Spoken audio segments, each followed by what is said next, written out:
Oh, there's no way the mic picks that up. No. Was it Starting the electric episode opening, off though? with a headphone warning. Classic George style.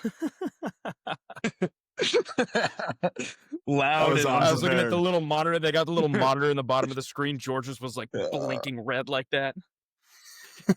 How about them Cowboys, baby? Before the episode, about George them said, "Hey, why don't we start this episode by talking about our Spotify Wrapped?" Then launched right into it. How about them Cowboys? Electric You know, stuff. Electric That's stuff. a We're pretty gonna good give it time to be them, home, though. George. We'll give it to you. We'll give it to you. They are playing the best football they have played in a very long time. You know, you never would have expected me to say this on both sides of the football. Why is our defense low-key kind of good now? Like, I've got a bit of a blanket statement. This is the first time in my entire life that I've enjoyed watching the Cowboys play football. I would agree. I would 100% agree. I kind of love not Kenny Pickett, George Pickens. George Pickens. Yeah, he's kind of like one of my favorite receivers in the league just because he's a perennial crash out. And everything that he does on the football field, like he makes a big play and then like he could immediately get like a personal foul like right after that. And George, that's do the your best part impression. about Do it. your impression for us of George Pickens watching himself getting drafted on draft night. You know the picture I'm talking about? don't know the picture. I'm really so for real. You know, This guy is a Cowboys fan. He doesn't even get the George Pickens reference, dude. Come on. we didn't draft him. How It's do you the not one know of the them- picture? it's the one of him George standing Pickens with is the standing there in a ball, shiesty and he's going like this. Oh, allow me. Bro doesn't Yeah, even get it the looks George good. Pickens reference. Yeah, that's pretty good, though. It's That's It's pretty not good. bad. Yeah. It's not bad. Yeah. It's not bad. Ever We're gonna since George Pickens and CeeDee Lamb were caught drinking at 2 a.m. and puking in the The Cowboys are first floor undefeated. bathroom of like their hotel on game day, they have Allegedly. been literally unstoppable. Allegedly. But yes. Nah. George, we're just going to open the floor know- up for you here. I think that you look, you have earned the right over the past 20 years of being a Cowboys fan to just get to glaze them for a little bit before we talk about- before we get into it, never mind. I'm gonna let George go first and then I'll make my point. Okay. So- Just fire I'm gonna away. You beat I'm the gonna two s- teams who were just in the Super Bowl last year. Like, you must be on cloud 9 right now. And everyone is feeling that feeling. Everyone in the Cowboys fan base. I mean, you beat the crappy Raiders, but like that's a game that this season the Cowboys would make a game because the defense has been that bad. We go into the Eagles game. I'm sitting there with my stepmom's side of the family. I'm not really watching the screen because I don't really think it's gonna be a game. It's what 21-0, right? It was 21-0, or was it 21-7? I mean, at one point we start to make a push and we come back, and I just get transported. I was born August 25th, 2004. It's a week or two before the NFL season starts. Mm. I have Which watched you weren't alive for. 21. Yeah. Yeah. Well, I've watched 21 years of Cowboys football, and it has brought me nothing but depression come the end of the season. I actually have faith that there will be a good taste and good feeling in my body and in my mouth when What? when this season ends. He's good. We give you the floor one Because the time and Cowboys that's what you come glaze up is with? back. Well, Is that- give the them. They're Cowboys are gonna back, give me dude. a taste in my mouth. That's what you came up with. We're gonna have to reassess our board, our give them the floor privileges after this one. Okay, though. I know We'll- it's we'll just continue on. like whether it be finishing 12-4 and losing in 2014 to the Packers, whether it be the same thing in 2016, whether it be every year since then, which has been a repeat of go have a legitimate winning season, go 8-8, regress, restart. I feel like that cycle is starting to break. And the thing that I would like to attribute it to, and I don't know if it's by sheer luck, coincidence, or just like you hit a certain age and suddenly you get like this divine opportunity to start making good football decisions. Mhm. But I think as a Cowboys fan, we should look at the season holistically and say that maybe it was the right move to free up the money, get rid of Micah, get a good return back. This is the first time that we've ever had a good interior defensive line. And look what that's doing to two bad edge rushers. You have two interior linemen taking the two guards in the center, creating two 1v1 opportunities on the other side. We have pressure. We were the worst at generating pressure in the entire NFL. That is why we're winning football games. The offense has been spectacular the whole season. Mhm. It's all coming together. You see it specifically in the Chiefs game. Yes, we did get divine intervention with Rashee Rice forgetting how to catch a football in the middle of the football field and Patrick Mahomes having his little catch-up, like, crash out. And those things do go in our favors, and the refs were on our side against the Chiefs. But it's actually good football. Jack said it. He's actually enjoying watching the Cowboys. No one except Cowboys fans, even Cowboys fans, don't enjoy watching the Cowboys. This is the best I have felt about the Cowboys since 2014 by a landslide. Georgie, I yeah. love you because you are such a fucking idiot. If you are a Commanders, Giants, Eagles, pretty much any other team in the NFL, you love seeing the Cowboys fans like this, right? Because to me, you sound like every single Cowboys fan every single year that you guys win a bunch of games. And wait, don't get me wrong. Mhm. You guys are fun to watch. But at the end of the day, you're still 6-5-1, right? If you're making the playoffs, you're limping in the playoffs. So to come out and say this team is phenomenal, the things changing, it sounds exactly like what I've heard every single Cowboys fan say every year for my entire life. And it's never going to change. It's never going to change. Georgia, I hope it does. You've never, for you, I hope it does. I know my dad is watching this. He will confidently back me up on this. I am not that kind of Cowboys That means fan. nothing. That means nothing because he's still a Cowboys And that fan. might mean nothing to you. No.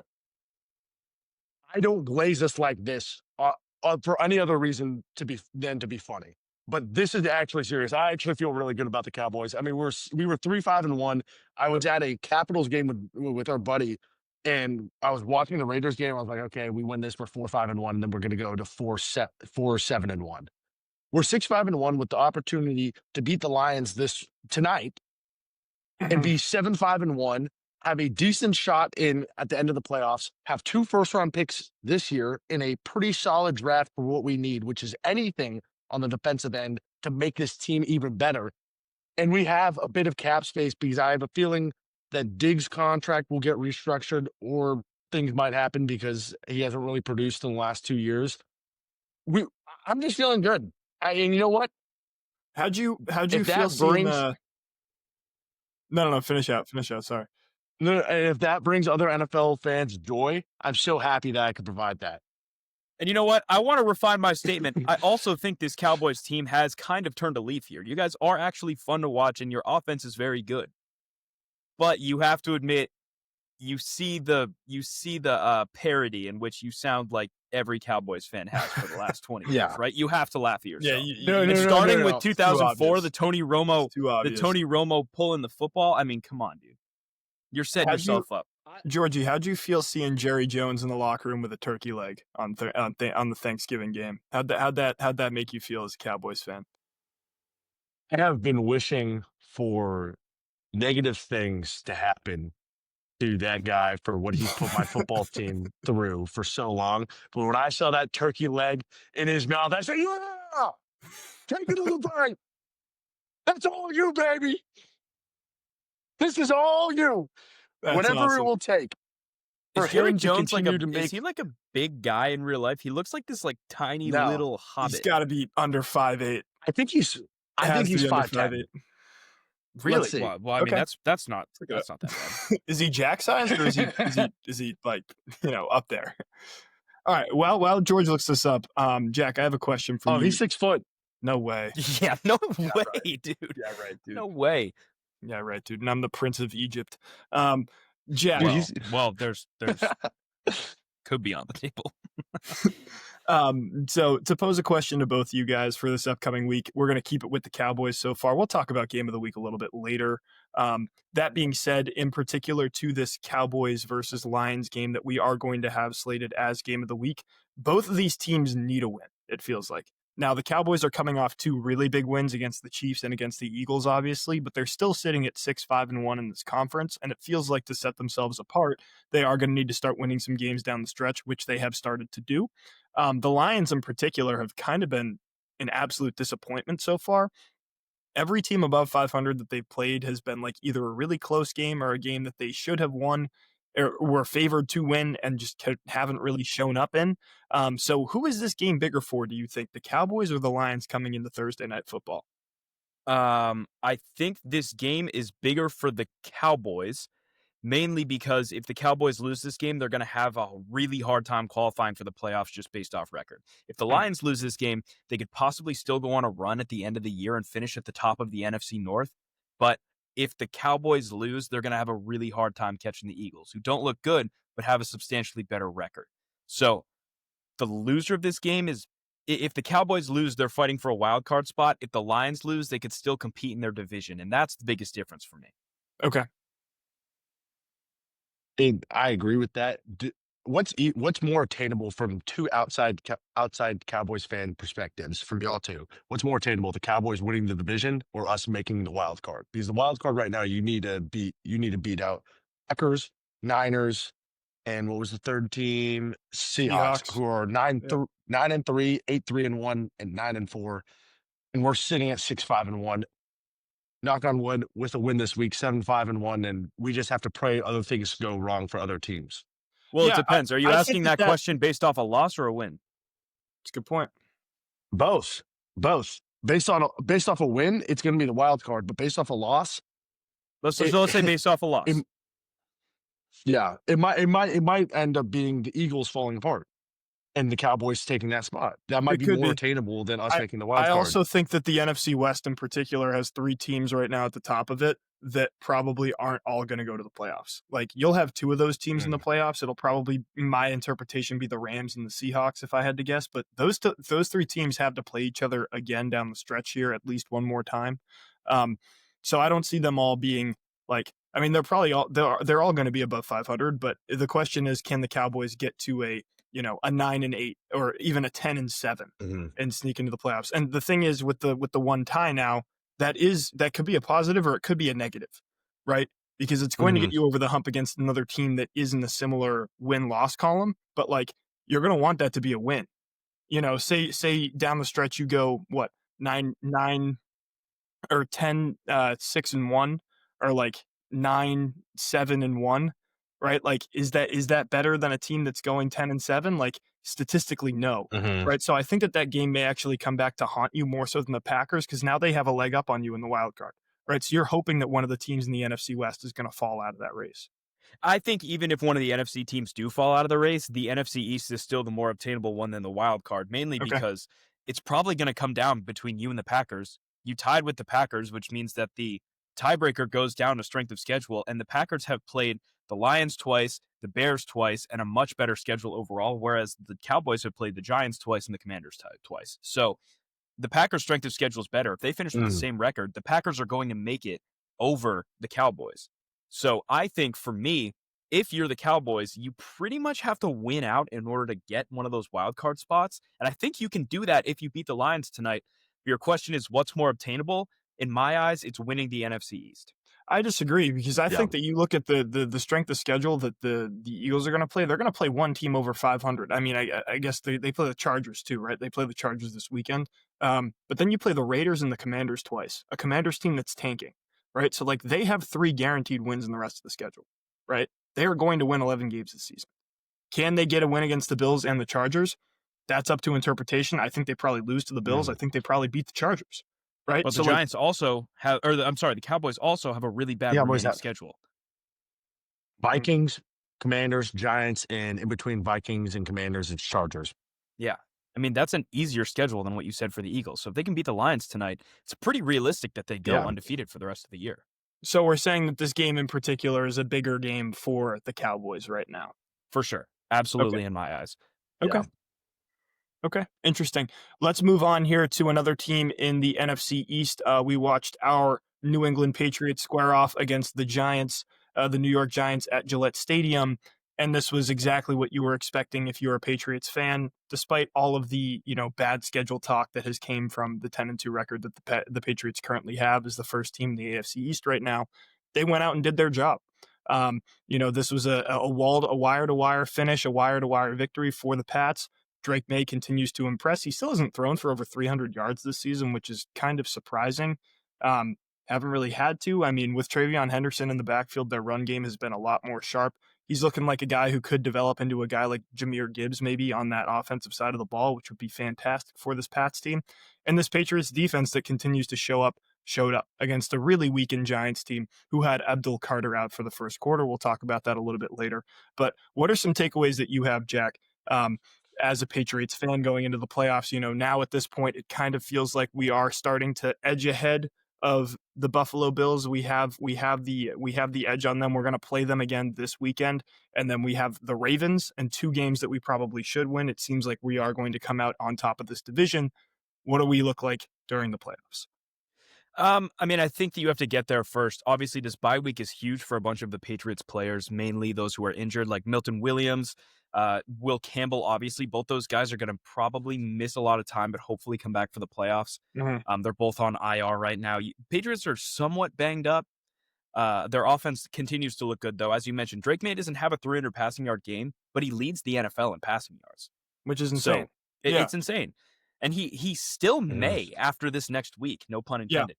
But for me, I think you still have to get to the 1 seed. And if you can be the 1 seed in the AFC, you have a really tough schedule coming up. You got to play the Bills. You got to play the Ravens. Those are going to be real tests to see how you do in the playoffs because those are playoff teams. Yep. So I think before you can start talking about the playoffs, you have to get there and look good going in before we can really know what this Patriots team looks like. I mean, I saw a graphic, as much as I love the Patriots, I saw a graphic the other day that had all the teams that we had beaten, and someone was like, is this the draft order for next year? And that's fair to say. Yeah, we played some bad teams. But I still think that we're a really good football team. We haven't really made it a game with any of these teams anyways. So, yeah, I think it's a good question. I just think it's too early to ask it. Okay, so you think coming off of the bye week, those 2 games are going to be a real test for the Patriots? I would agree. Like the Ravens are going to be scrapping for a position in the AFC North, right? They're going to be fighting with the Steelers for that number 1 seed. And obviously, like the Bills game is always a test. Do they come to Gillette? Does that give you that home court advantage? 100%. But at the same time, you do want to see them go out and have a convincing performance against the Bills because they are a division rival. They are a team that has rivaled for the AFC Championship in the past 2 years, right? So like you're expecting that this team who you have seen so much promise and poise from coming down the stretch wins at least one of these 2 games against 2 teams that will be in the playoffs in my interpretation. I think the Ravens you have an opportunity to like pretty much eliminate the Ravens from the playoffs if you can beat them. And that would be huge to not have one of those teams in there that like is really a tough team. Yep. It's going to fall on the Patriots' shoulders to kind of ensure that they won't be there. That's a huge game. Yeah, I would tend to agree. Especially with that game in Baltimore. Baltimore will show up. They will show out. Baltimore has Steelers this week and then Bengals next week, 2 division rivals, and then must win against the Patriots. Then they're in Green Bay, and then they play Steelers last game of the season. It's a tough schedule for them. And so also, I mean, that game's just gonna be like, extra. When we were growing up, everyone talks about England. rivals. Like everyone talks about rivals. The Patriots didn't really have an in-division rival throughout our childhood and growing up. Yep. Our rival was the Ravens. And every year when we played the Ravens, you knew it was going to be a dogfight ever since we've been born. Even going back to that game where Bart Scott threw the flag into the crowd 20 years ago. It's been a huge rivalry every year. But we haven't really seen it over the past 7-8 years. I'm excited to watch this game. I'm excited to watch this game with real stakes to it. Yeah, I would agree with that. I mean, those pivotal games against the Joe Flacco-led Ravens with Ray Lewis in the backfield and Ed Reed, and you hear about the way that Tom Brady describes playing against Ed Reed and like all those types of things. I think that's an accurate assessment of that. Moving on, I want to talk about a few players from the NFL draft. We like to do a little bit of a draft. Wait, hold on. Before we get there. Okay. I got a segment. All right. We've been doing how many quarterbacks can you name better than blank? Christian Ellis, not only, and I mean, Patriots legend, he killed Gunnar Olszewski on the field. And prayers up to him. I don't know how he's doing. That was a gruesome hit. He hit him so hard, he knocked the NY off the side of his helmet, which was crazy. I've never seen that before. Another thing to mention before we continue with the hits talk, Younghoe Koo did kick the turf somehow and then blamed the holder for that. So like just an FYI, if you're a kicker and you ever miss the football like Charlie Brown, you should probably take responsibility for that going down the stretch there. Never seen that before in the NFL. It seems like no one else has ever seen that before in the NFL. It looked like something that you would see on College Game Day hosted by Pat McAfee when he's like having that like $100,000 kickoff thing. Just a ridiculous showcase from an NFL kicker. And any like real NFL fan will tell you that like, they think that they could do a kicker's job, right? Like they have one job out there and it's to make a field goal. That just like completely deflates anybody being like, oh yeah, kicking is hard. Like, I disagree. I disagree with that entirely, because if anyone out there and actually kicked the football, if anyone went out there and kicked the football in the air, they would have done better than that, and they would be right. Yeah. I mean, too many zins in that upper lip for Younghoe Koo. Younghoe Zin. No, it's crazy to think like 5 years ago he was like the best kicker in the NFL. It is kind of crazy. I know, right? I was just gonna say he's got some high highs. Like 2021 season, that was a big high.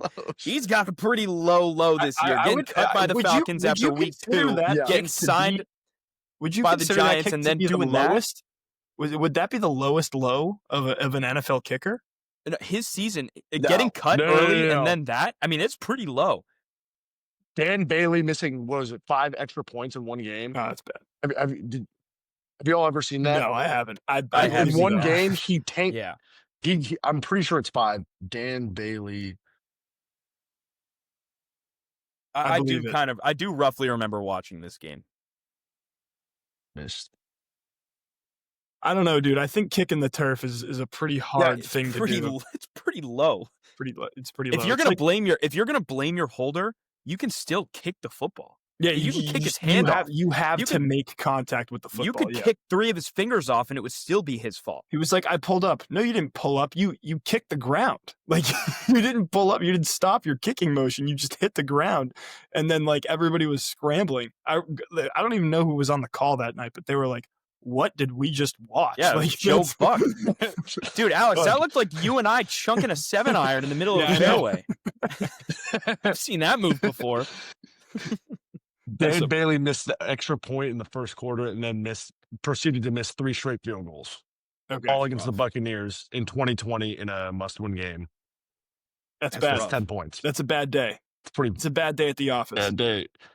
It's not kicking the ground though, to be fair. It's not kicking the ground. Yeah. I don't even understand how you do that. Like if you're a kicker, you're trained to just kick regardless. Younghoe's also still rostered. He's still on the roster somehow. You could have gotten none of the football. He could have fully Lucy Charlie Brown pulled that thing up on you, and it still wouldn't have been your fault. You did the only thing that you could possibly be like, that's the kickers. Is the fact that he's still on the roster just like a great encapsulation of what the Giants have been since 2012? Yeah, you know what? They're probably going to draft a kicker. Yeah, in the first round.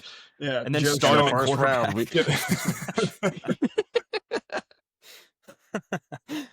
Yeah, no, like Younghoe Koo should be going through the Cooper Rush treatment right now. Where have you seen that picture where he's like nothing like that beer at the airport after you get cut from the NFL for the 7th time? That's what Younghoe Koo should be going through right now, to be honest with you. All right, here's my segment. We've done how many quarterbacks can you name better than blank? I'm going to kind of shake that up. I can name one quarterback that if they were hit by Christian Ellis like Jackson Dart was, it would have been an unsportsmanlike conduct flag. Okay, I can name 3. Is this historically or right now? No, like active. Active, okay. I feel like I can do 4. I can do 5. I can do 6. I feel like I can do 7. It was a legal hit, Alex. I don't think you can do 7. It was a legal hit. I don't know if I can do 7. I just wanted to go for the bit. Holy shit. 6-7 mentioned for the 2nd episode in a row. That's bad. I know, guys. It's so great to be here. I'm so glad I could bring this. Patrick Mahomes. I can name 0 memes better than Patrick Mahomes, 100%. Yeah, that's 1. This is an early blank from you. No. You got a long way to go. Joe Burrow? Yeah, that's a joke. Yeah, I would agree. Burrow counts. Dak. Oh, no. Dak's not getting a flag there. Lamar. Lamar's getting a flag. Lamar's getting probably. a flag. Actually, this is a great callback to this past weekend. Josh Allen. Josh Allen's getting a flag. Yep. I'm going to try and keep it fun. Drake May. I don't think Drake May's getting a flag there. I Drake May last year made some plays like that. He got crushed like that a couple times last year. I would say no. I think that there are better candidates out there. If I had to, you're thinking too new school right now. Yeah, you are. You got to just. Aaron Rodgers. I think he gets a flag. Aaron Rodgers gets a flag.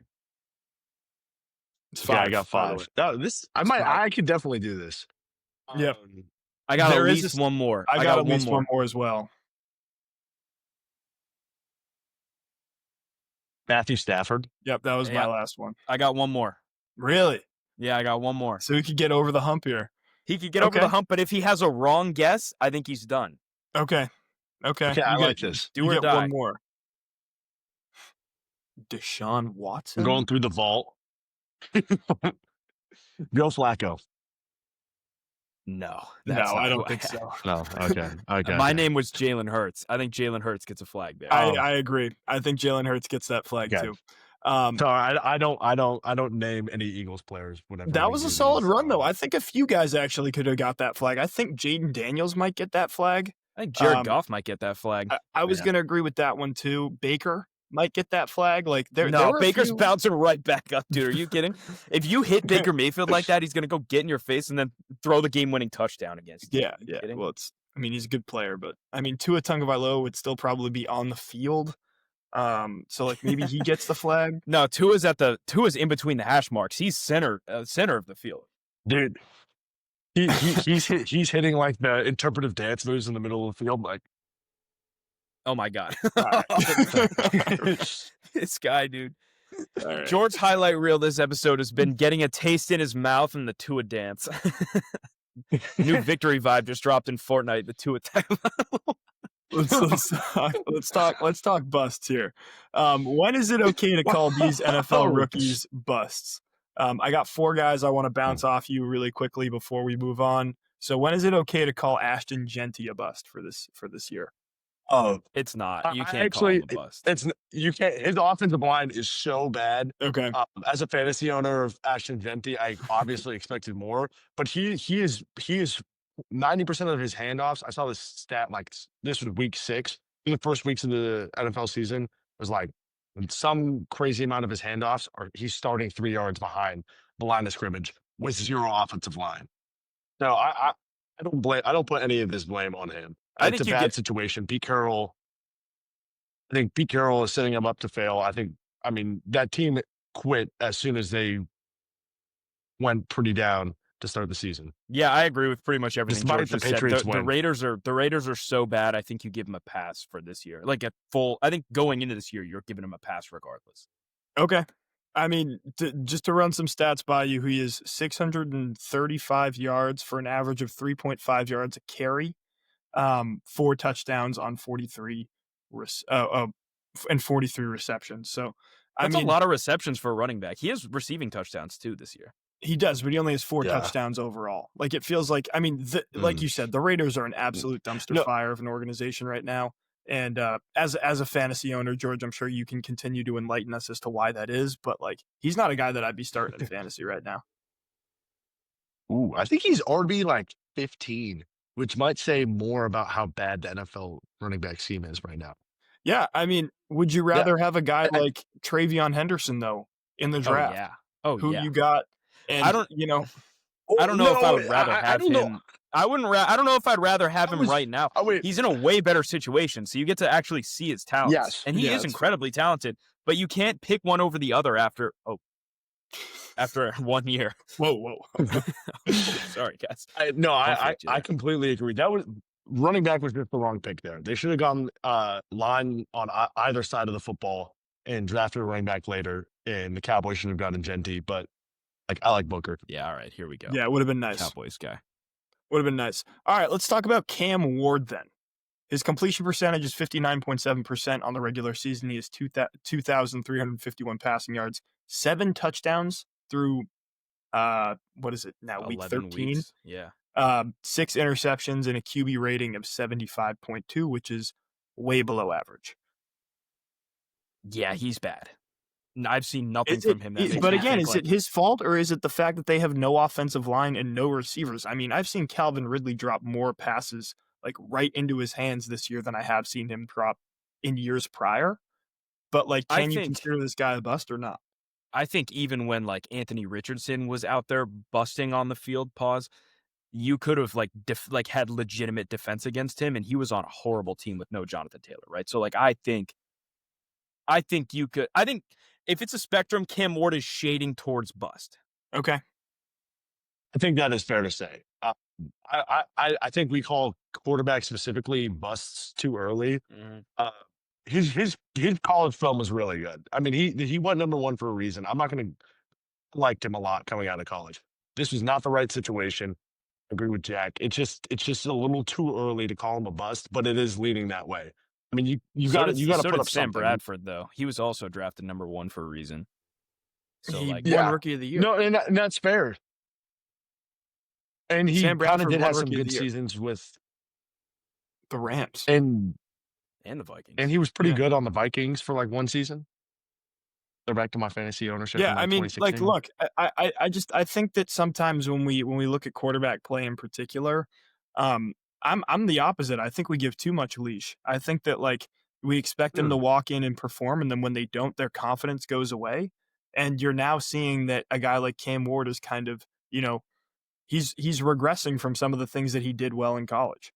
And is that a concern? Especially, I think so with this Tennessee Titans team that has given him no offensive line and no weapons. But at the same time, like, I think you were expecting them to show more flashes than he has. Like there are certain media outlets right now that are questioning whether or not he will get outplayed by Shedeur Sanders this weekend. Like that to me is ridiculous. And we're one of them. Yeah. Another rookie quarterback, though, if we're going to keep talking about those, is code name, alt name 9, JJ McCarthy. What have you seen from him, and why did the Vikings ever decide to move on from Sam Darnold? I think JJ McCarthy is not a bust. I think I think 9 is a bust. Okay. And I think that on draft night when they took him, we were all like, hey, the Vikings just fell syndrome to the Zach Wilson disease, which was he played really well on his senior day. Yeah, and that was what made him projected a first round pick, but in no other reason is he like qualified enough to be that way. You guys want to see my JJ McCarthy impression of what he's good at? I've gotten pretty good at it. Hold on. Blue 80. Say go. It's handing off the football. That's all he can do. Play Corms in the backfield. Yeah. I mean, meditating before the game. He's pretty good at that. Probably top 5. Video of him in the post game huddle going like this. We've all seen that at this point. They also put in Max Brosmer last week, who is their backup quarterback apparently, and everybody on the call was basically like, this guy played 5 years of college football at the University in New Hampshire. They're saying that he could potentially be like a Brock Purdy type of guy. And then he threw 4 interceptions. So I thought that would be fun. And 135 yards. Yeah. He played at UNH? I think so, yeah. I could be wrong. I'm pretty sure that's what they said. Okay, now we're moving into 2 guys that I don't think are busts so far, but I think you're certainly a little bit worried about their performance. Abdul Carter is the first guy that comes to mind for the New York Giants. Obviously, he sat out the first quarter of the New York Giants versus the New England Patriots game last weekend for some sort of disciplinary action. Some say that he was watching something X-rated while in a film session. What do you guys think of Abdul Carter so far? He's obviously generated a lot of pressures, but this guy was asking for Lawrence Taylor's number to be unretired for him to come play football for the Giants this offseason. Don't think he's really lived up to those expectations. I think it's a crowded room.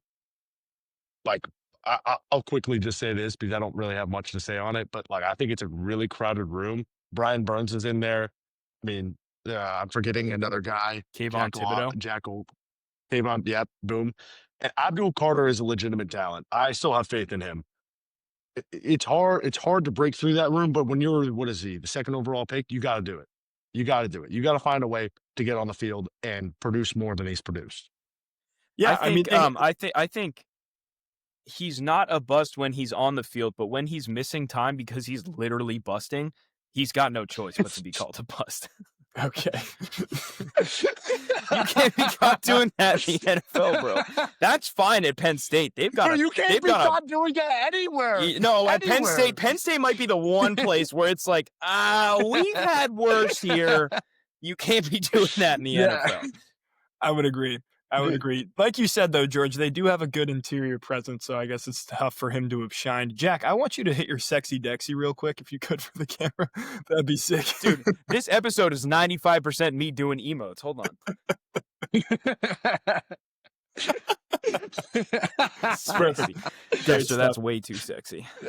All right, let's finish this bust segment out with a conversation. Yeah, with a conversation about a guy who hasn't played football in the past few weeks because of injury, but Travis Hunter seemed to be trending in all the wrong directions before he went down with the season ender. And then the season ender in particular feels like it still spells some problems, right? Because a lot of the conversation about Travis Hunter coming into this season was how well he would be able to adjust to playing both sides of the ball, what the share would be looking like, and how would he stay healthy doing that. And clearly he wasn't able to stay healthy doing that. Right. So I think that there are a lot of questions about him in particular coming up into this next offseason and when he's going to be playing football next. But do you think it's too early to call him a bust or trajecting towards being a bust? I think it's way too early. I think he okay. I might do a little glaze, but like his talent, his raw talent to be able to be an outlet for the Jaguars to on draft night or in free agency say, hey, let me go and get this guy so then I can put Hunter in at corner or I could put him in at wide receiver. I think his versatility is his best weapon. It's not playing both sides of the football every game. I don't think that's what it will develop into. I think it's going to be, he's going to have both skill sets. And if somebody goes down, he can play that side of the football, but it's where do you need him more? Where do you need him more? Because he is an incredible athlete. He's got a good football mind. He's a good kid. I think personally, he is more prepared to be an NFL wide receiver. So all of that said, experimental with the second overall pick is a little risky. I was wrong before. Abdul Carter was the third overall pick. I just looked it up. Yep. I would say he's not leaning towards bust. I would say he just kind of like in the middle where it's like, I expected this to be his rookie season. I didn't expect it to be blowing everyone out of the water. Okay. I think Travis Hunter it's good to know that you know him personally, George, to know he's a good kid. Apparently he's a good guy. No, he's a dude. Kid, yeah. No, dude, you ever see that picture of him standing outside the frat party because his girlfriend didn't let him come in? Yes. Yeah. That doesn't make him a good guy. No. That makes his wife a shitty person. All right. Yeah, moving on. Go ahead, Jack. I think Travis Hunter will never play another snap at corner, or he will never start like again in a. Let me restart here. I think Travis Hunter will never be listed as a cornerback. Yeah. Okay. Travis Hunter will never be listed as a cornerback again in the NFL. I think he will be a fine wide receiver too, and he will play a slot role on a team because that's what he's fundamentally good at. And I think George is right. When they need someone in a pinch, he will periodically play snaps at cornerback. But I think that the experiment's over. He's proven that in the NFL, you can't do both without picking up an injury, just as pretty much everyone thought. And I don't think he's a bust. I just don't think that he'll be what people thought he was going to be. And that's fine. That's not grounds to call him a bust, though, in my opinion. I just think he'll shift his role. Yeah. I would agree. But then... And sorry, but before you just jump in, but then further down the line, are you upset with yourself for drafting at wide receiver 2 at the slot position when you were expecting to have like this experimental guy who could play both sides of the ball? Teteroa McMillan has been lighting the league on fire, and Mika Ibuka has been great too. Right? If you wanted a wideout, you could have drafted one. Absolutely. That is absolutely right. I think that you are 100% upset that you did not get an Abdul Carter, a Will Campbell, something that you need for your team, and instead picked up a complimentary wide receiver that you could have gotten in a couple of years with the same talent at a lower pick, in my opinion. You didn't need a wide receiver 1. You already have one in Brian Thomas. So I think they will be upset with the pick that they made in the future. And to add on to that, and this is what I was going to say before. I mean, I think Jaguars specifically have done a pretty bad job of developing talent. I mean, I don't have to go through the list, but I mean, outside of Brian Thomas, I mean, Brian Thomas is having down year this year, but that's the only bright spot that I've seen on that team. I'm not a Trevor Lawrence fan. I know we aren't on this podcast.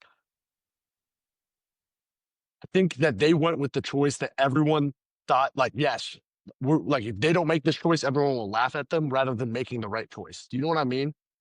It doesn't really fit what they needed at all. Yeah, I agree. All right, let's move on then. I still don't know if the Broncos are any good at football. Same. It's really hard to tell. I mean, it feels like some of the best teams in the NFL record-wise right now have played cupcake schedules.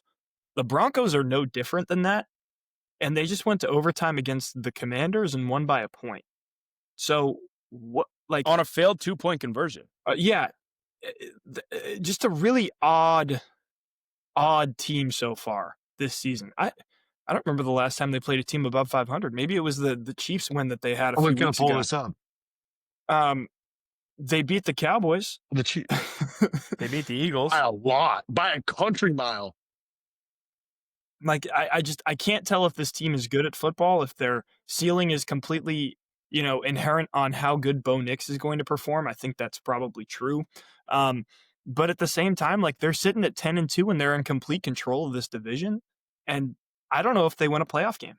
I'd love to get your take on the Broncos before the NFL playoffs. And can they hold on to the AFC West as they have a 4-game lead over the Kansas City Chiefs? Because I don't think it's going to be the Chargers that are the team that, upset them for the league favorite here.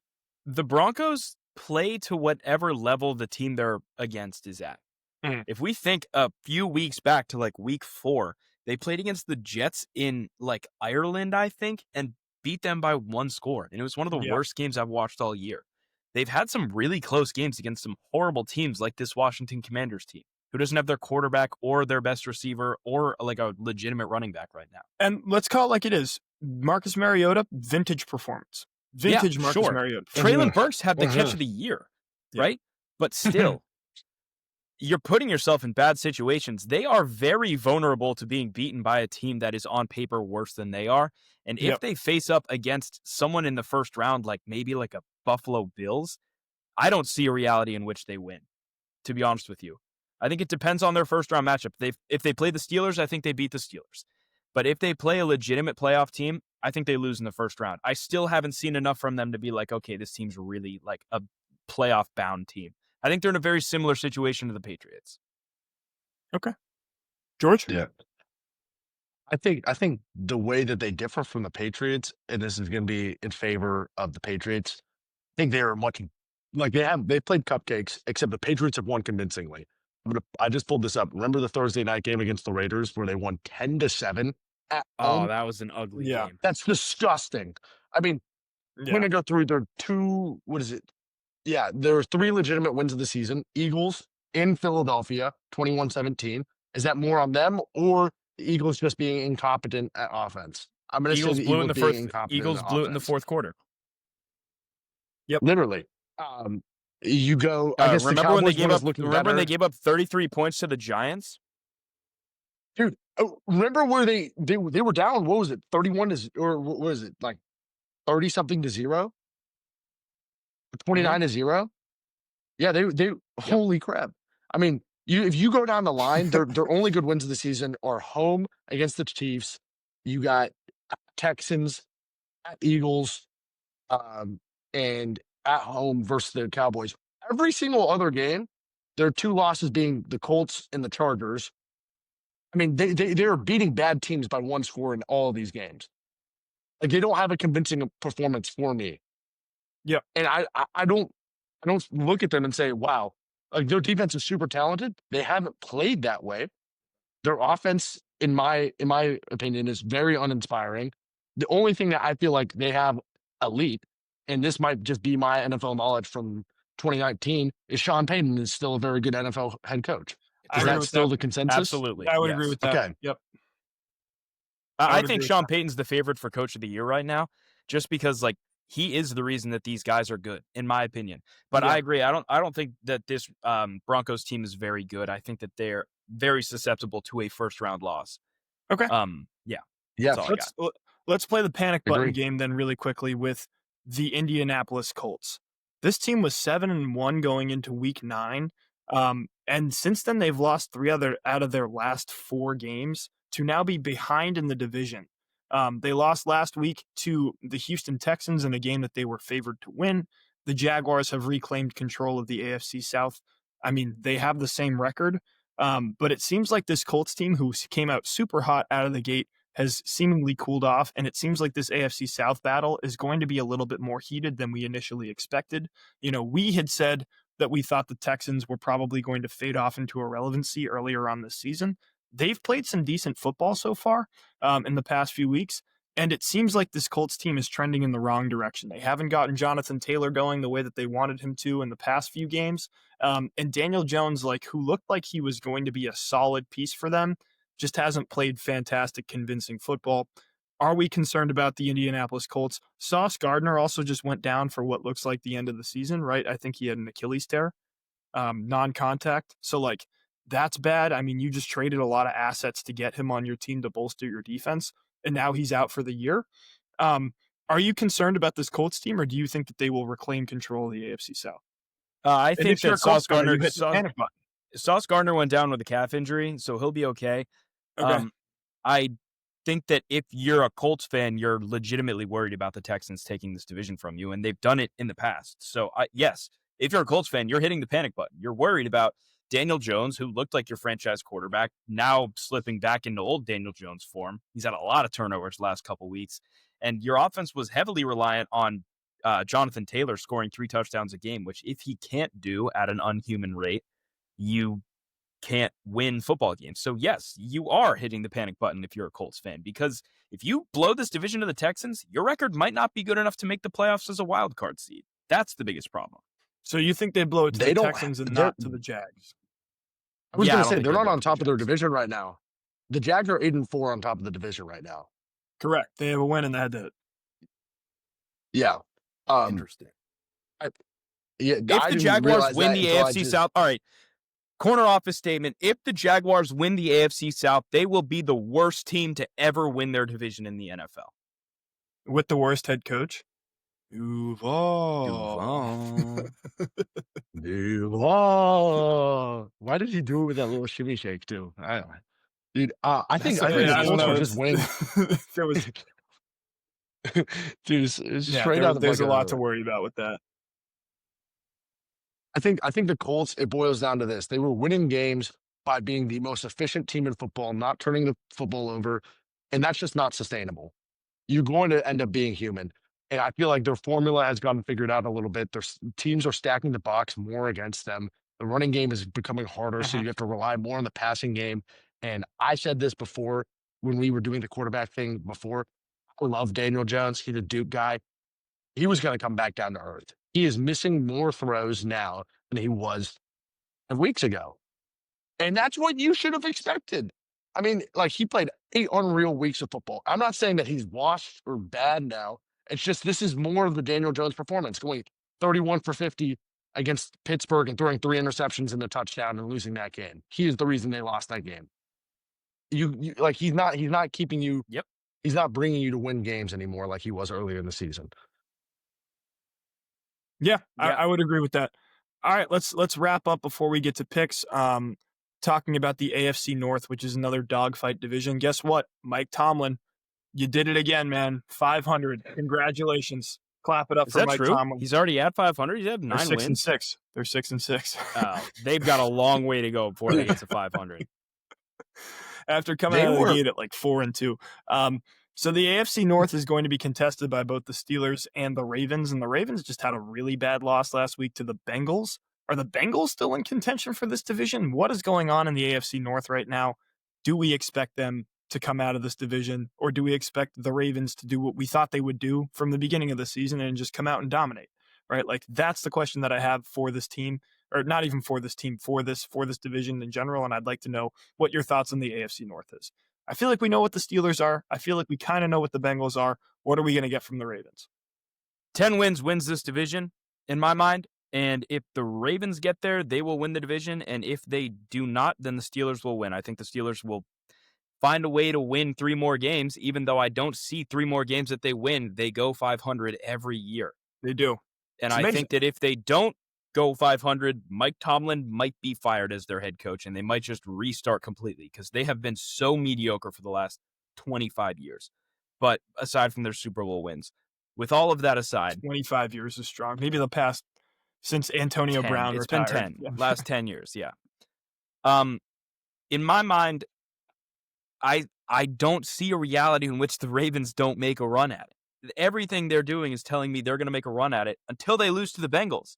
Yep. I just have no idea what this division's going to look like, and I can't even make a confident take because every time I have so far this season, some random team has come out of nowhere. I mean, I would say the Browns still have it in them to win some random game this year because they do that once a year, too, against it. Yeah, it's and true. they're horrible. Shedeur Sanders is garbage. You know how many points he's projected in ESPN Fantasy this week? 11. You know how many? David Montgomery had 11 quarterback fantasy points once this year. That's a crazy my stat. God. That might not be. I don't know if that's. I don't think that's true. I was gonna say, he's had close. You know what? He's had more points on average.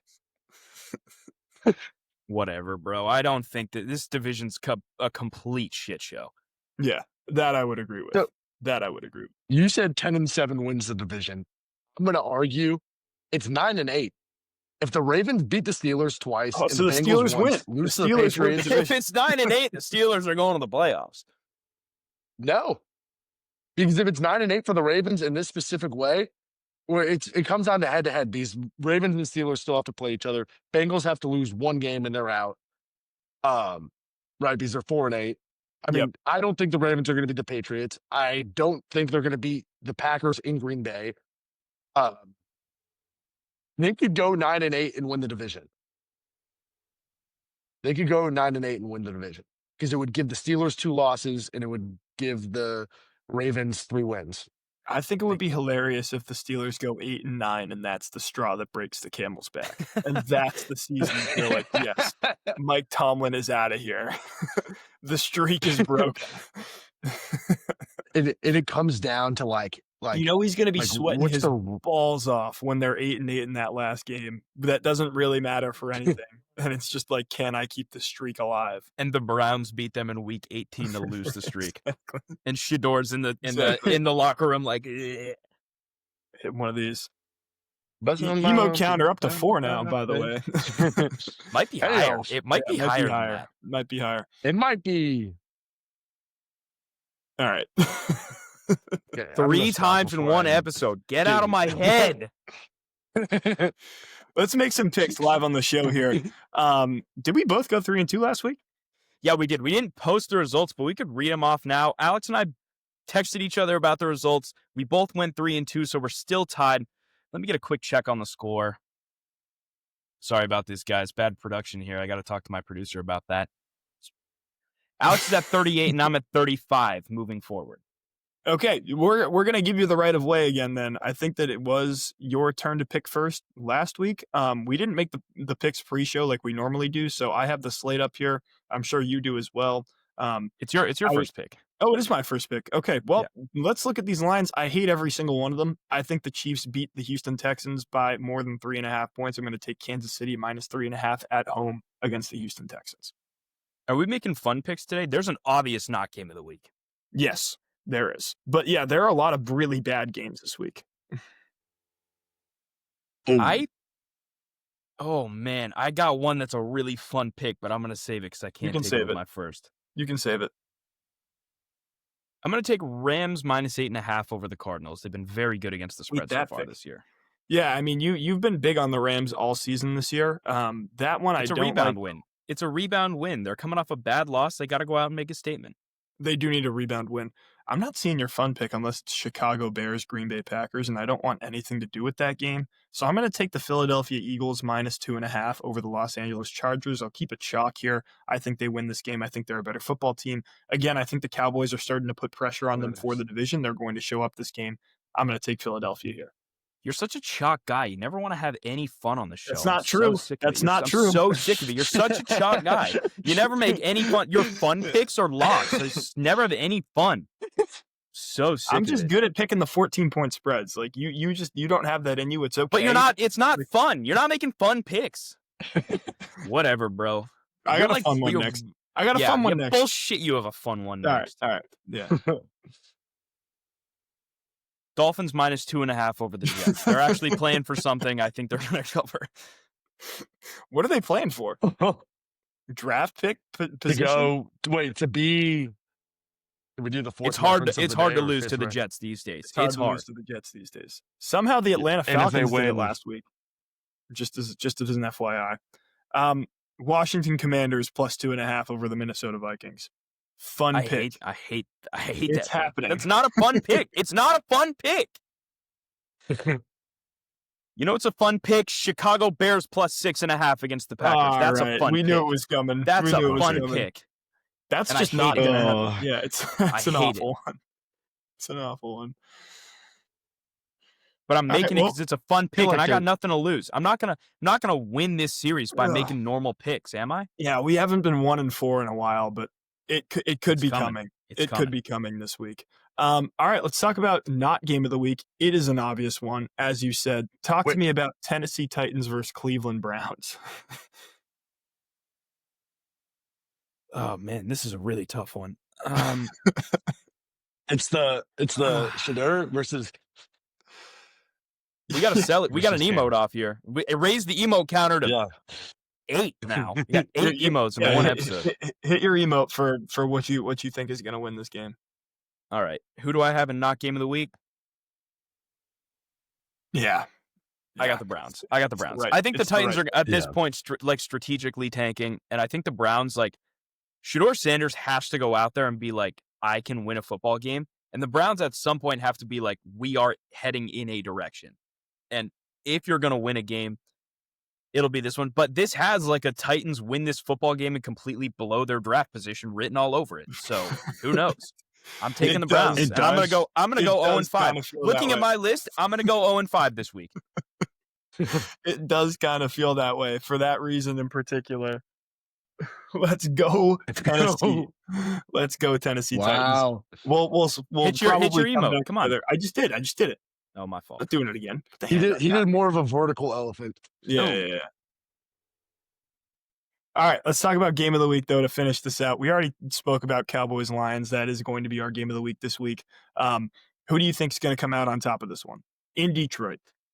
In Detroit is huge. They're both, the Cowboys coming off a win. The Lions are coming off kind of a huge loss. Do the fun thing. I want you to make the first. Do the fun thing. No. You do the fun thing. Do the fun thing. I'm not falling for your tricks. All right, since I've gotten this far, I might as well go 0-5. I'm taking the Cowboys. Give me the Cowboys, baby. Come on, George. I'll take the Lions. I'll take the Lions. I'll take the Lions. Here we go. Dude, if you want to use that on your side, the Cowboys. Who them boys, George? Roll that team, baby. Yeah, I'm the biggest. Those are our picks for this week. Dude, it's the Big X the plug versus Eminem battle. Yeah, dude, Big X. That's not a battle. What are you doing? Yeah, my bad. Big X wins easily. Jack's taking the Cowboys. I'm going to take the Lions here. We'll keep you guys updated for picks this week. I'm going to be honest with you. None of these are convincing. This looks like a really bad week for the boys. We'll check back in when that happens. But yeah, let's continue to talk about, sports here. We're done with football for now. We'll keep you updated as to what happens in this weekend slate. I'm sure if something funny happens during George has got something to say really quickly before we move on. Okay. Well, I was going to ask if you'd want to come to my corner, Georgie's corner. Oh, I think we saved Georgie's corner. I think we saved Georgie's corner for the end of the episode. And I think you might have a segment loading for us. I might have a segment loaded for y'all. We have, speaking actually of the not game of the week, I was thinking about the sack leader in the NFL, and I got started thinking about who are the best edge rushers in the NFL. So we're going to do a little keep 3, cut 5 NFL starting edge rushers. Okay. It's a pretty daunting list because I went through it all. I think that might be the most talented position group in football, in my opinion. Certainly gets paid like it, yeah. Yeah, I mean, just ask Micah. But first one on my list is Jared Verse. Cut. Okay. I think you cut him. I mean, I think you know who you're saving for.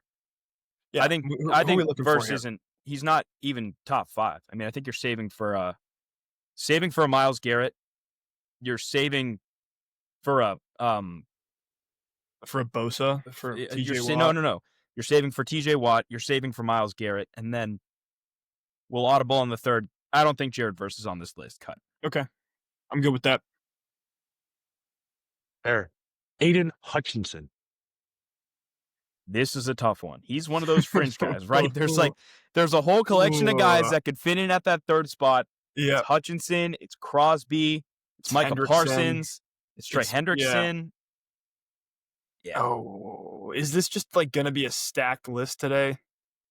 Or is he going to come with a guy someone like I don't even know? Darius Smith at us or something. Way to find out. I think we cut Hutchinson. I think it's okay to cut Hutchinson. Oh. All right, I've got a take for you. We either cut Hutchinson and look like idiots and it's good for the video, or we keep Hutchinson, someone better comes up, and we still look like idiots for the video. Feels like numbers regardless. I'm going to let you make the call here. We're going to keep Aiden Hutchinson. Oh, wow. All right, we're keeping Aiden Hutchinson. Next up, a guy you just mentioned, Micah Parsons. Shit. That's bad. We're in a bad spot here. That's real bad. I would have taken Micah over Aiden Hutchinson. That's real bad. I think since we took Hutch, we have to cut Micah. No, we can't. You can't. We have to cut him and save for what? So later down the road, you're going to cut TJ Watt? Yeah, you have to. You're going to cut Myles Garrett?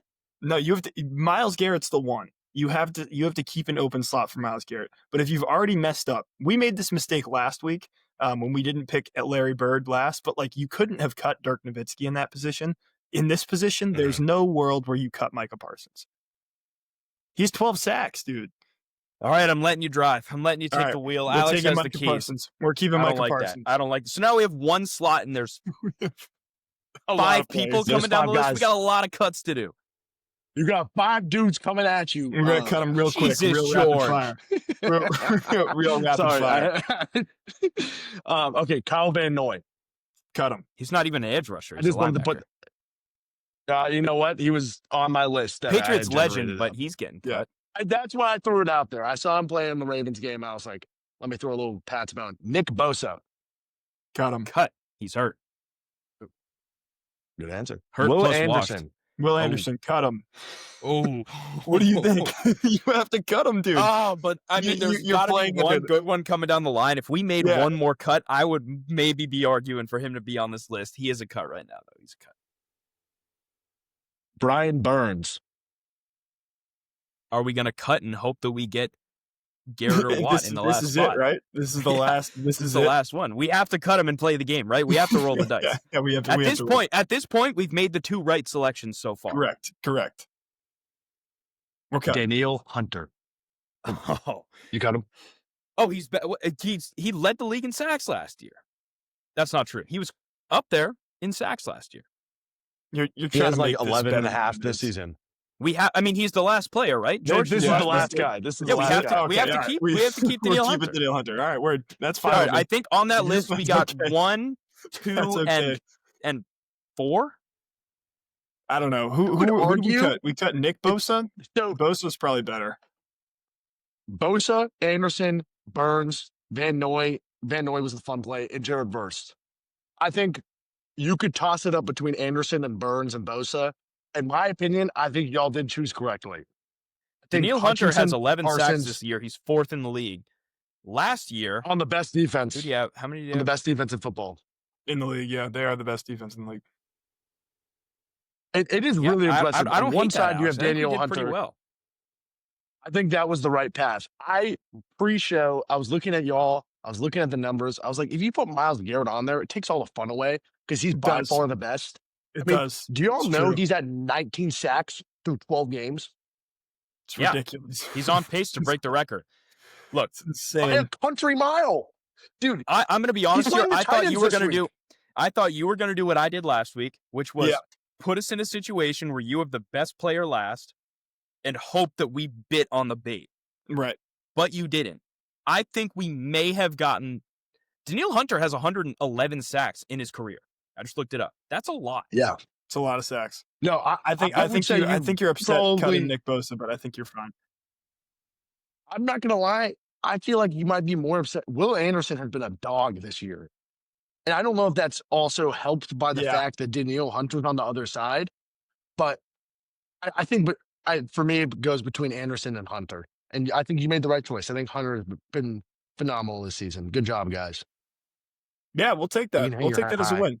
Don't complain about me driving ever again, by the way. I know how to play the game. I know. Yeah, really? Because last week you didn't do I got well. it up here. I got it up here. All right, let's move into NBA. Look, you drove and you did well. Yeah, I drove. Sometimes you're going to crash and burn. Today we did well. Let's talk about a little bit of NBA before we wrap up here. First and foremost, a big question that George wanted to highlight for us was which rookie has impressed us the most so far through the first segment of the NBA season. Obviously, the guys that you're looking at are Con Knipple, Cooper Flagg, VJ Edgecombe, who's cooled off a little bit as of late, Jeremiah Fears, Derek Queen, definitely not Ace Bailey, but any of the guys in the top. Are you really seeing enough from the sample size to be impressed with some of these guys? Have the Dallas Mavericks kind of figured it out where Cooper Flagg is going to be that, rookie of the year favorite, or is Con Knipple kind of run away with this award so far? What do you think so far, George, when it comes to NBA rookies? I'd love to get your take, and then I will bounce right off of you, whatever you say. I think it goes between the top two guys. I think it's going to be two Duke guys. It's between Knipple and it's between Coop.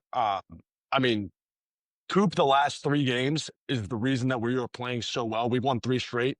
That goes, last night we beat Miami. Night before we beat Denver in Denver. I'm going to try and remember the game I didn't watch before that, and I can't. But the Mavs are starting to put some real basketball together, and it's looking like this team is better and better each game. Nemhard's been great, obviously.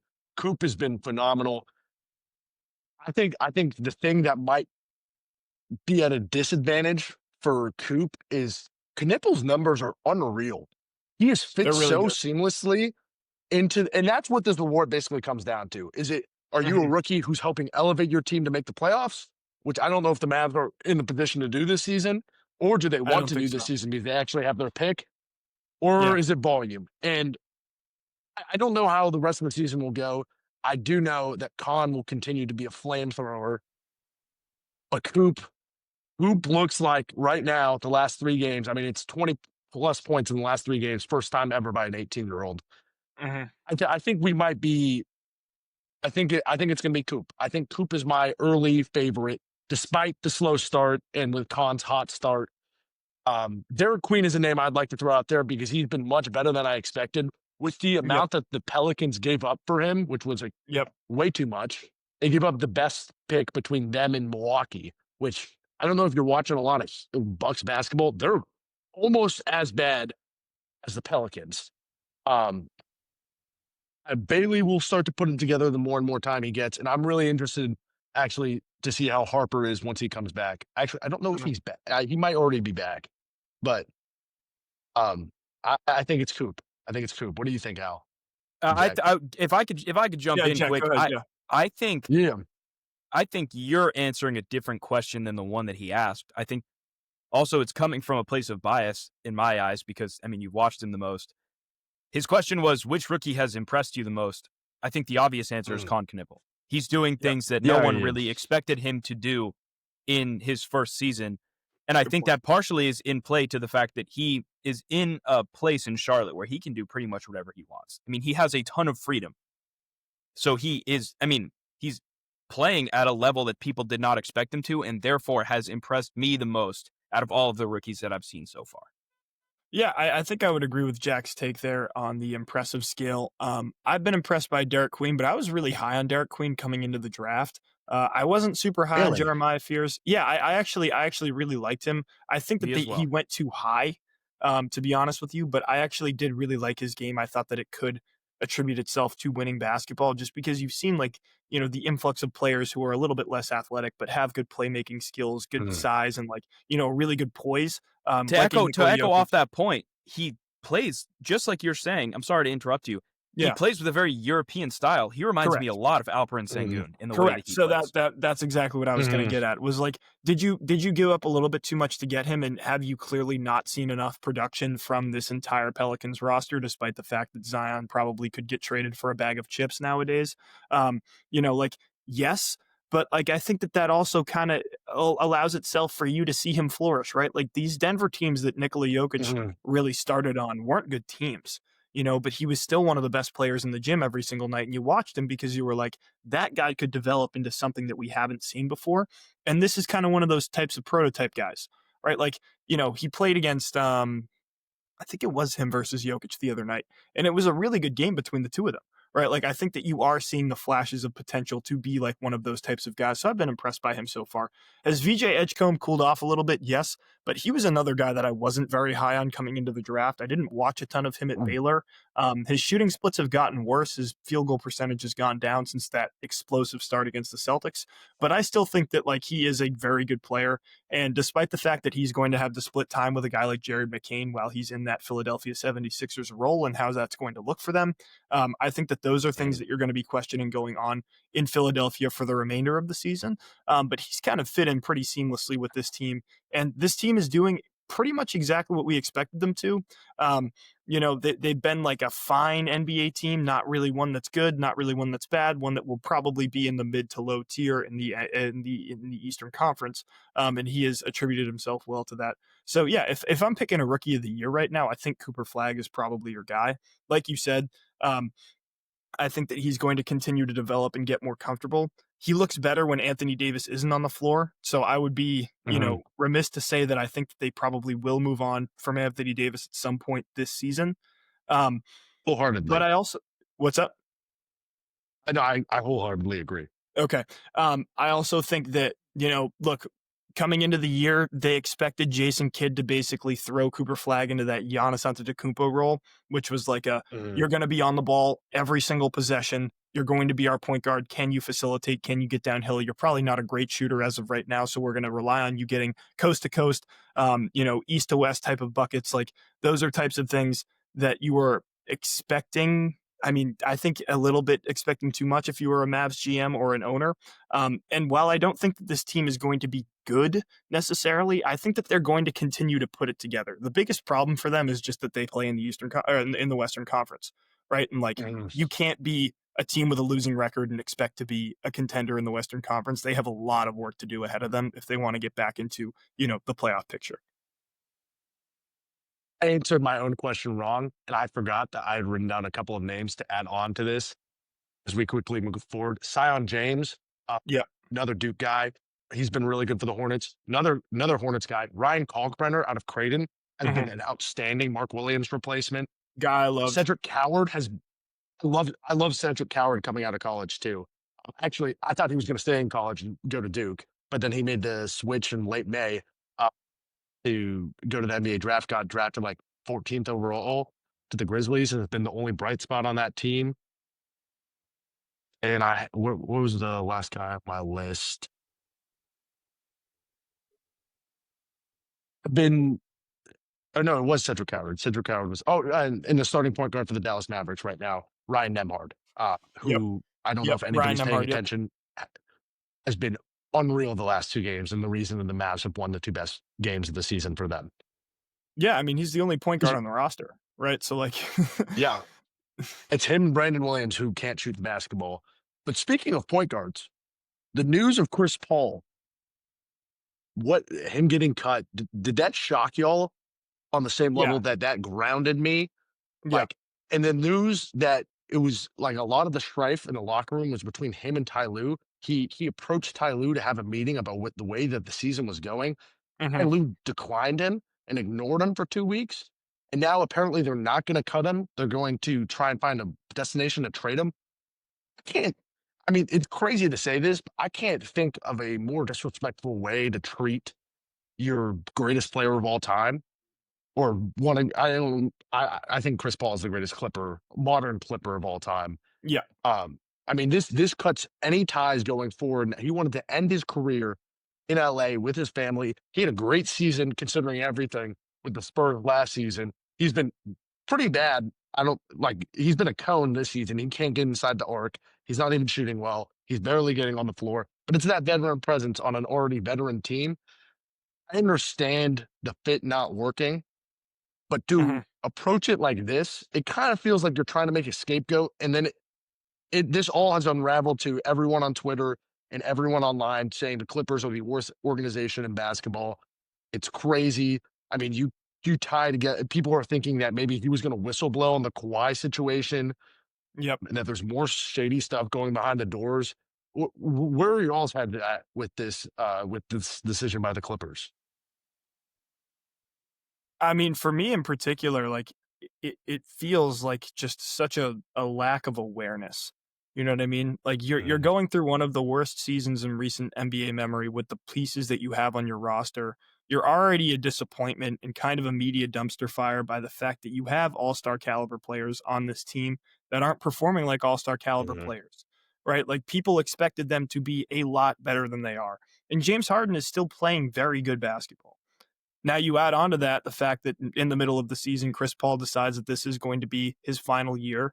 And you're expecting that farewell tour to like kind of be, emulated by the fact that this team isn't going to be in contention and that they maybe like will devote a few more resources to like trying to make sure that, Chris Paul, a guy who's played 20 years in the NBA at this point, can go out and like, get the flowers that he deserves for being one of those types of guys, 12-time All-Star, right? Like, it's crazy to me that they decided to do this, especially to a guy that like you said is going to have his jersey retired by this organization.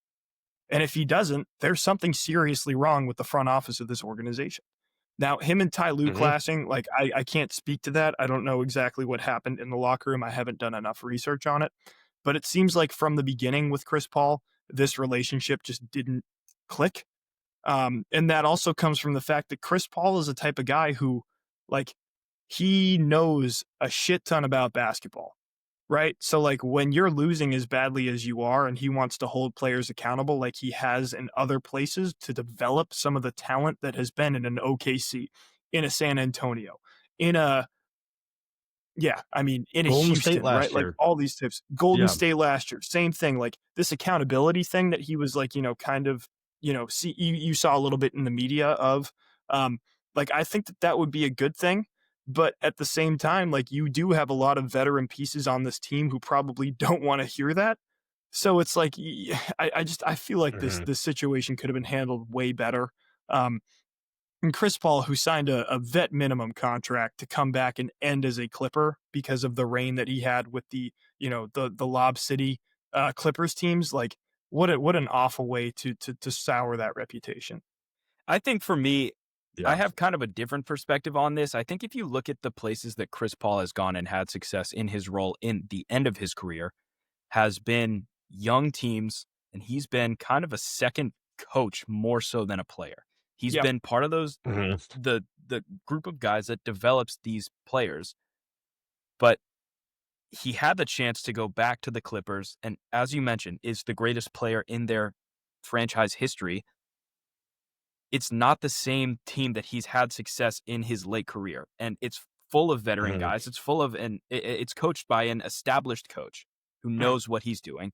And to me, this kind of screams they were asking him to play a veteran role on this team, take a seat back, and they would reward him with the flowers that he deserves as a player. But I think that you don't quite know. Maybe he was overstepping his boundaries. Maybe he was kind of being intrusive to these veterans who have played the game for a long time and don't really need to have someone lighting a fire under them if they're not performing well. You can't speak on any of that. You're just seeing the headlines and seeing Chris Paul's cut. Now, do I think it was the right decision to cut him? Absolutely not. That is so disrespectful to the best player in your franchise's history. But knowing Chris Paul, he's a strong personality. It's not the first time he hasn't clicked with people, especially in this organization, going back to the Blake Griffin drama that they had. Yep. So, do I think it's the right outcome? No. Do I think that it goes both ways between Chris Paul and the franchise kind of being an equal fault here? I think that that's a pretty plausible explanation as to why this happened. And if it's going to be detrimental to your, future moving forward, is it worth rewarding him with that farewell tour if he's just destroying your team? Maybe not. But I still don't think that this is the right move.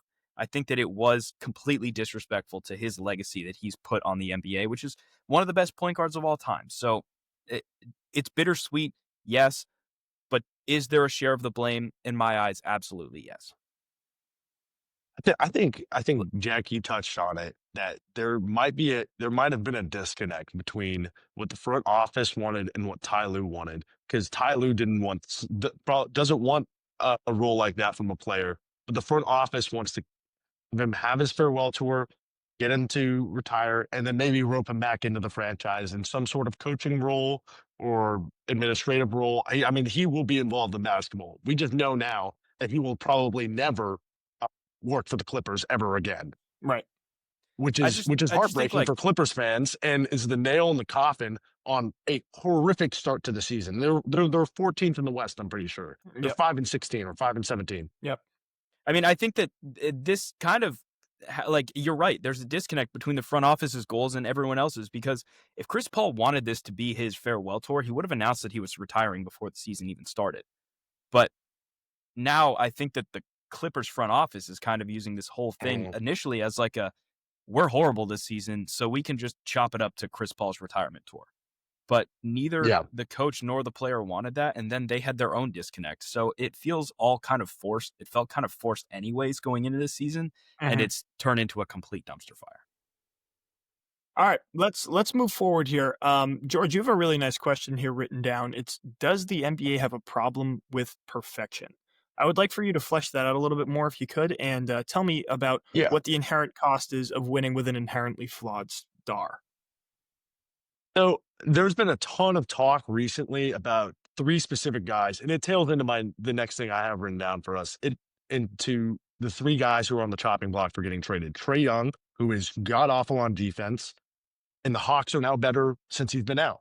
That's case 1. Case 2 is the Grizzlies are a dumpster fire once they start to prioritize Ja. Once they fire Taylor Jenkins, who is running this very low pick and roll, very similar to what the Miami Heat are doing right now. Just literally almost no screens, just straight movement. Everyone is moving, but with no screens. I mean, it's fastest pace in the NBA last season before he got fired. Ja can't shoot. I mean, he's black hole on offense, and on defense, he's just not interested. And then the third guy, what's it called? LaMelo Ball, same thing. Can't play any defense. And how serious of a player is he? The reason I started thinking about this is I was mourning again after how well Luka is playing. Can you win a championship at the highest level? I mean, like, we're talking the best level of basketball in the world. Can you win a championship with a star who is inherently flawed? Or is that not possible anymore? Because you look at who's won the last 2 years, and I think those are 2 of the best rosters the NBA has ever seen, top to bottom, period. That Celtics team in 24, that starting 5, and you put together that bench. I mean, that is loaded. You look at the, frankly, 12-man rotation the Thunder had last year. You look at now, I mean, the only like, Jokic isn't even a bad defender anymore. So in 2023, you can't say that, like, 2023, like, obviously it's not the greatest level of competition, but I mean, even then, that's a pretty perfected team. I don't think you can win a championship with a player who can be hunted on offense or on defense. And what I mean by that is, on offense, a big who doesn't have any sort of bag. Now, you can have the rim rolling guy, and you can do that during the regular season, but when it comes to the postseason and basketball starts to slow down, possessions start to matter, and defenses really start to lock in, and your only threat is to go above the rim, that's not going to work. Also, for a guard, if you can't shoot, you will be hunted. I mean, prime example, I mean, there are not many in the NBA right now, but when I can think off the top of my head, Rondo in 2020 the only reason that he was effective on the floor is because he kept shooting, not because he was making them. But we haven't seen that over the last 5 years. Every single smaller player, other than 6'8", has to be able to shoot. Matisse Thybulle has fallen off the face of the planet right because he can't shoot. He signs this big deal with Portland, 3 years, $30 million. He can't even play there anymore, and that's during the regular season. And then on defense, just for the viewers, the question you're asking is, can you win a championship with someone who isn't polished on both ends of the floor? And if we're going to answer that question, just rein it in a little bit here. I think the answer is obviously yes. The game's developing. You need to be polished on both ends of the floor. We saw the last 2 championship teams, 3 really championship teams, are super high output defensively. And I'm going to raise you one. I don't think you can, we're going to run through this pretty quickly here, but I don't think you can win a championship with a big man being your best option unless his name is Nikola Jokic. I think that the game is completely surrounded by... Do you consider Giannis a big? I don't think the Bucks can win a championship right now. Not now, but with the right roster, I think they 100% can. I think Giannis is Giannis. I think he plays differently than your traditional big man. I wouldn't lump him into that category. But I would say, I think in order for a team to be effective enough to win a championship, you have to have a scorer and then surround him with pieces that can give you 10 points and also can play defense at the highest level. That's what it takes to win a championship in 2025. I completely agree. I mean, I guess I got a little off topic there. The basis of my question was specifically like with a Luka-like player, can you win with a bad defensive star? I mean, somebody who is so great on offense and then so frankly piss poor on defense. Are you still able to hide somebody that caliber? I think it's what you said, Jack. It comes down to personnel. Your question is, can Luka Doncic win a championship? Yes. He just needs to be surrounded by the right people. No. You can rip the Band-Aid off. No, so yeah. I mean, I guess I should have thought about this more because it's really 2 different questions. I was going to tie in the perfection piece is all these teams who are not in a position to win. Memphis, the 3 guys that I have listed, Memphis with Ja, Trae Young with the Hawks, and LaMelo with the Hornets. Those 3 franchises are not in a position to win for the next 5 years, in my opinion. To win at at the highest level. So they're looking at trading in the asset now because they don't think that they can reach that peak with that guy.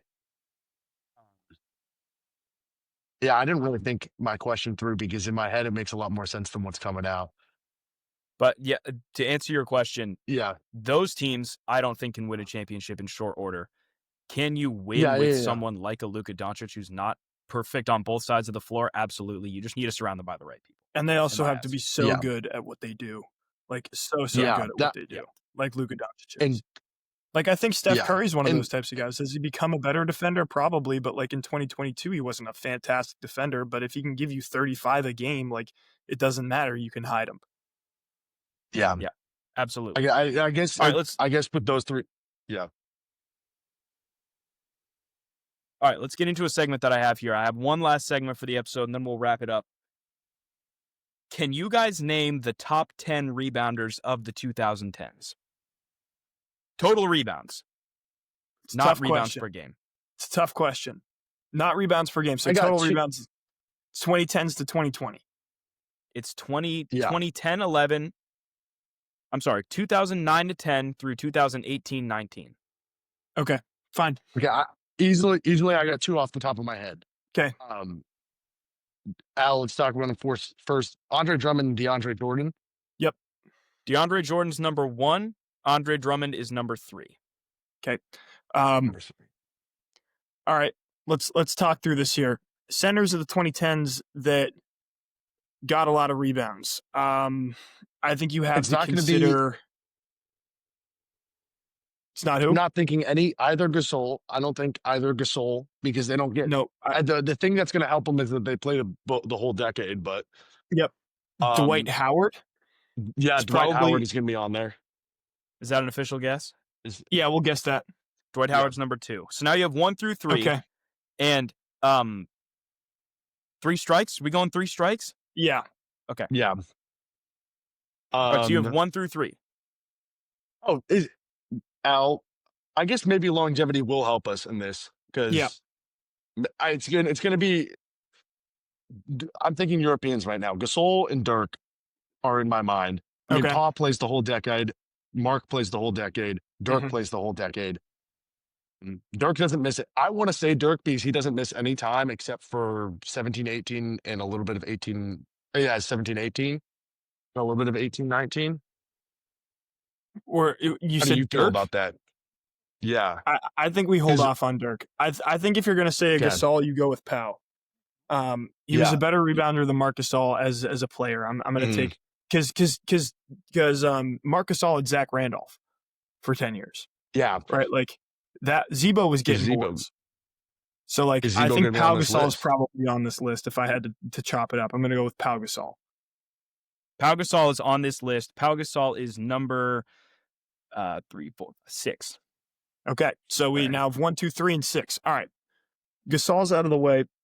I think I have other ideas in my head. Does Anthony Davis play enough in this decade? I don't think so. Do you have LeBron? Is that possible? He's consistently around 7 to 8 rebounds a game. For the whole decade? I mean, okay. Because it's Heat LeBron too, and then Cavs LeBron, right? Yeah. Where he was doing everything.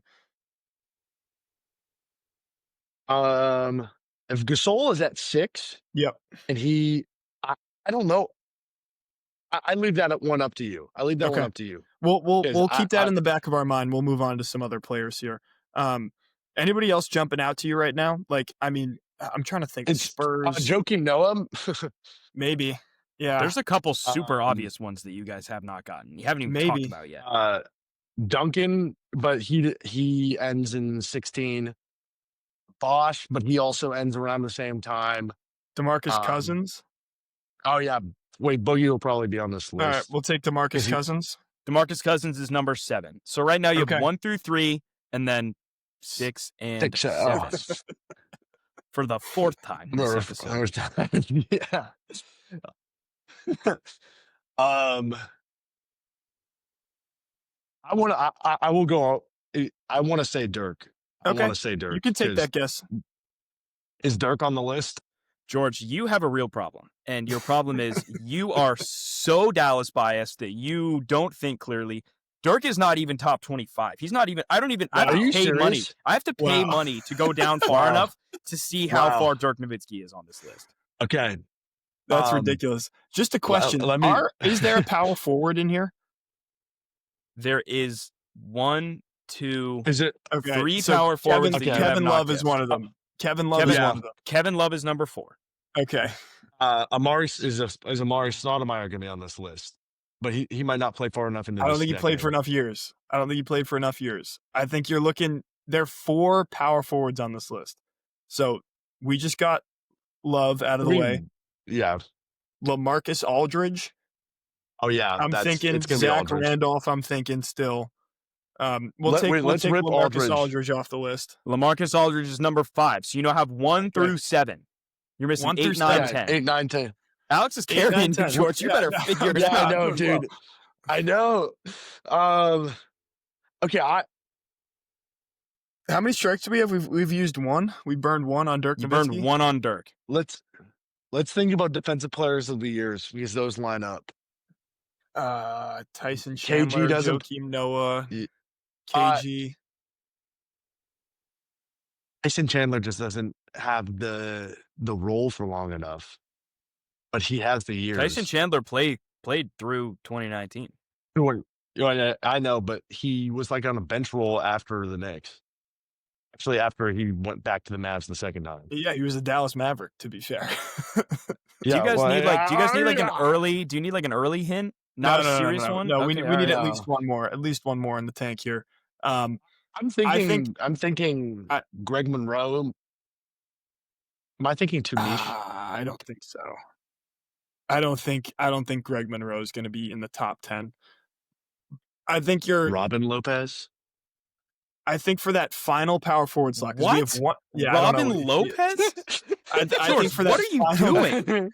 That final power forward slot, you're between for... two guys. You're between two guys. You're between Zach Randolph and you're between Paul Millsap. Those are that one of those two guys is going to be your last power forward. I would lean Zebo because Millsap wasn't a huge rebounder.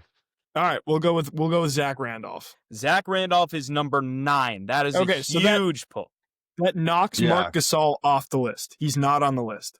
I don't think he's on the list. If that's true. We still only have one strike. Yeah. You have one strike. All right, do you want to fire? Do we have a small forward on this list? That would give it away. So I'm not going to answer that question. We're not. Okay. Yeah. We'll save LeBron for maybe our last guess here. Oh man, I don't know who this guy could be.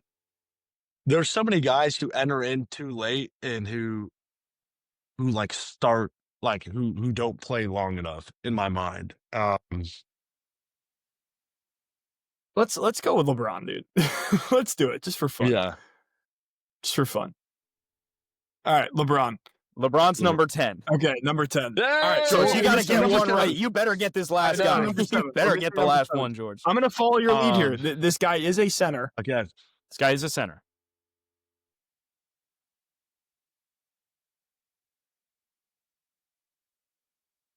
I mean, I want to say Joakim Noah. Okay. I don't have faith in it, but we have honestly think it might be because 2 strikes. I think it's in my mind, and I'm clearly missing a lot right now. It's between Gasol and it's between. I think Gasol actually might still be in contention. He was around like 10 rebounds for 10 years. It's true. It's a good point. I think Gasol is worth a guess. If I had to pick one of the guys that I don't think Joakim Noah is going to be on here. You don't think Gasol is good? No. Because I know this because I've seen Joakim Noah's rebounding numbers like next to his point numbers, and I'm like, that's not enough to be on the rebounding list, in my opinion. Yeah. So I'm cool with firing Marc Gasol. Marc Gasol. Marc Gasol is number 12, not on the list. Now you have 2 strikes. Okay. This is a big one then. I'm going to be honest.